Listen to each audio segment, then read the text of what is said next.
అందరికీ నమస్కారం. ఈ వీడియోలో మనం 10వ తరగతిలో ఉన్నటువంటి 3వ పాఠం హమ్ భారత్ వాసి ఈ పాట గురించి తెలుసుకుందాము. భారతదేశం అంటే కేవలం భూమి మీద ఉన్న ఒక దేశం మాత్రమే కాదు, అది మనందరినీ కలిపి ఉంచే ఒక గొప్ప జీవన మార్గం. ప్రసిద్ధ దేశభక్తి కవి అయినటువంటి శ్రీ ఆర్పి నిశంక్ గారు రాసిన హమ్ భారత్ వాసి అనేటువంటి ఈ పాట ప్రతి భారతీయుడి మనసులో ఉండేటువంటి దేశభక్తిని తట్టి లేపుతుంది. ఈ పాట మన సంస్కృతిలో ఉన్నటువంటి గొప్పతనాన్ని, మనందరి మధ్య ఉన్నటువంటి ఐక్యత, లోకమంతా శాంతిగా ఉండాలనేటువంటి మన సంకల్పాన్ని ఎంతో అందంగా కవి ఇందులో వివరించారు. ఈ పాట పిల్లలను లోక కళ్యాణం అంటే విశ్వబంధుత్వం వైపు తీసుకెళ్తుంది. ఇందులో ఉన్న ప్రతి లైన్ మన చరిత్రకు సంబంధించిన గొప్ప గొప్ప విషయాల గురించి చెప్తుంది. సరే పదండి, ఈ పాట యొక్క భావాన్ని మరియు సారాంశాన్ని రెండింటిని ఇప్పుడు మనం తెలుసుకుందాం. ఒక విషయం బాగా గుర్తుపెట్టుకోండి, హమ్ భారత్ వాసి అనేటువంటి ఈ సారాంశంలో ప్రతి లైన్ చివర మీకు వీటిని తుకాంత శబ్ద అంటారు. ప్రతి లైన్ చివర భవిష్యత్ కాలం బహువచన పదాలు వస్తాయి. ఇవి ఏంగే అనే దాంతో ఎండ్ అవుతాయి. సో మీకు పద్యంలోనూ ఇలానే వస్తాయి, సారాంశంలోనూ ఇలానే వస్తాయి. ఫర్ ఎగ్జాంపుల్, పడ్ అనే పదం ఉంది కదా, పడ్ అంటే చదవడం. పడ్ ప్లస్ ఏంగే పఢేంగే అంటే చదువుతాము. చల్ ప్లస్ ఏంగే చలేంగే నడుస్తాము. కర్ ప్లస్ ఏంగే కరేంగే చేస్తాము. ఇలా బహువచనము మరియు భవిష్యత్ కాలము కలిసినటువంటి పదాలు సారాంశంలో ప్లస్ పద్యంలో రెండిట్లో వస్తాయి. సరే పదండి, ఇప్పుడు మనం తెలుసుకుందాం దీని మీనింగ్ ని. ముందుగా భారతీయులు తమ సంస్కృతిలో ఉన్నటువంటి మాధుర్యం గురించి ఇలా అంటున్నారు. హమ్ భారతవాసి దునియా కో పావన్ ధామ్ బనాయేంగే. భారతీయులం ఈ ప్రపంచాన్ని ఒక పావన్ ధామ్ అంటే పవిత్ర స్థానం లేదా పుణ్యక్షేత్రం లాగా మారుస్తాము అంటున్నారు. మన ప్రాచీన కాలంలో భారతదేశము విశ్వ గురువుగా వెలుగొందింది. నలంద, తక్షశిల వంటి విశ్వవిద్యాలయ ద్వారా ప్రపంచానికి జ్ఞానాన్ని అందించింది. అందుకే ప్రపంచాన్ని పావన్ ధామ్ చేసేటువంటి శక్తి మన భారతదేశంలోనే ఉంది. దీని సారాంశంలో హమ్ భారత్ వాసి దునియాకో పవిత్ర స్థాన్ బనాయేంగే. రెండో లైన్ లో చెప్తున్నారు, मन में श्रद्धा और प्रेम का अद्भुत दृश्य दिखाएंगे.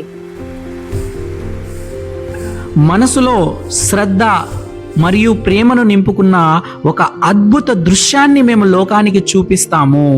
మన భారతీయ సంస్కృతిలో మీరాబాయి, కబీర్ దాస్, అన్నమాచార్యులు వారు ఇలాంటి గొప్ప గొప్ప కవులు తమ భక్తితో మనసులో శ్రద్ధను, ప్రేమను ప్రపంచానికి వ్యక్తం చేశారు. దీన్ని మనం సారాంశంలో భారతీయ మన్ మే శ్రద్ధ ఔర్ ప్రేమ్ సే కామ్ కరేంగే. మూడో లైన్, ऊंच नीच का भेद मिटाकर दिल में प्यार बसाएंगे. ఊంచ్ అంటే ఎక్కువ అంటే గొప్పవాళ్ళు అనే అర్థం, నీచ్ అంటే తక్కువ అంటే పేదవాళ్ళు అనే అర్థం. అలాంటి భేదాలు లేకుండా హృదయంలో ప్రేమను నింపుతాము. జ్యోతిబా పులే గారు, డాక్టర్ బిఆర్ అంబేద్కర్ గారు వంటి మహనీయులు అంటరానితనంపై పోరాడి నవభారతాన్ని నిర్మించారు. వీళ్ళు ఎక్కువ తక్కువ అనేటువంటి ఆ భేదాన్ని తుడిచేశారు. దీన్ని మనం సారాంశంలో ఊంచ్ నీచ్ కా భేద్ మిటాయేంగే. తరువాత లైన్, నఫరత్ కా హమ్ తోడ్ కుహాసా అమృత్ రస్ సర్సాయేంగే. నఫరత్ అంటే ఇక్కడ ద్వేషం.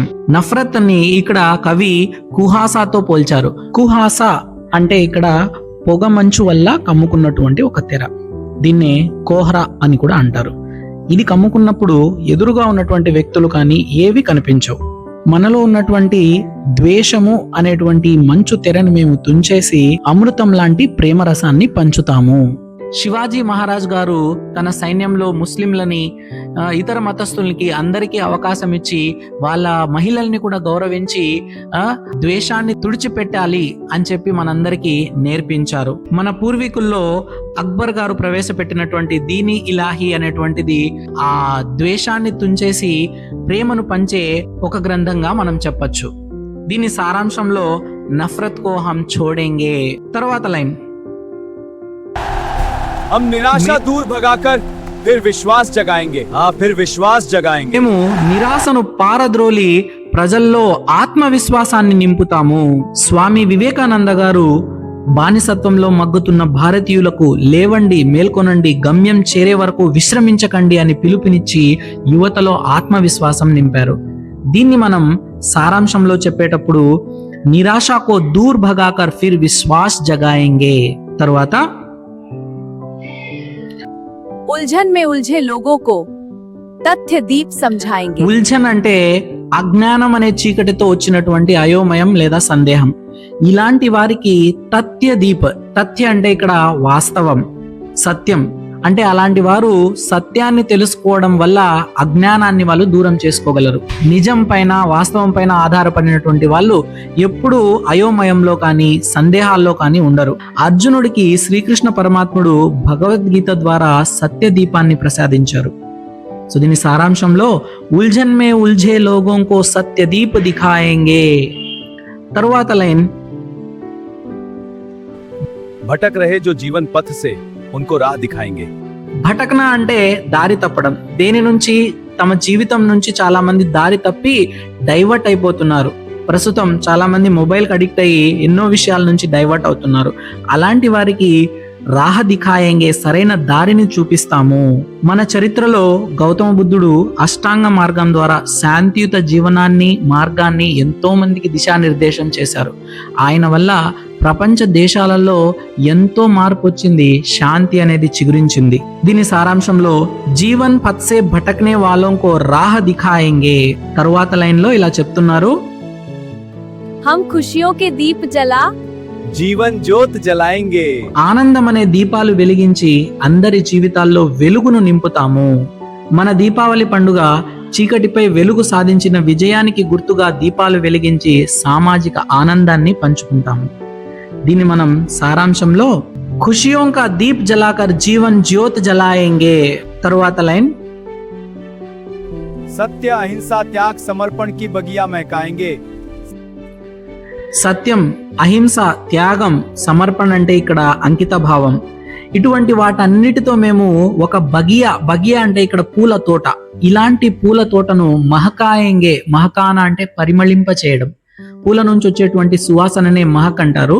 మహకాయంగే అంటే వాటిని మేము పరిమళింపజేస్తాము, సత్యము, అహింస, త్యాగము, సమర్పణలను.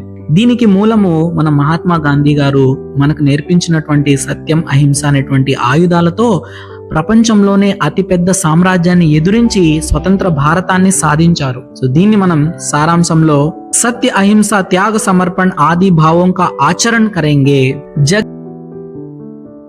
जग के सारे क्लेश मिटाकर धरती को स्वर्ग बनाएंगे. जग के सारे क्लेश मिटाकर धरती को स्वर्ग बनाएंगे. జగకే సారే క్లేష్, క్లేష్ అంటే ఇక్కడ కష్టాలు.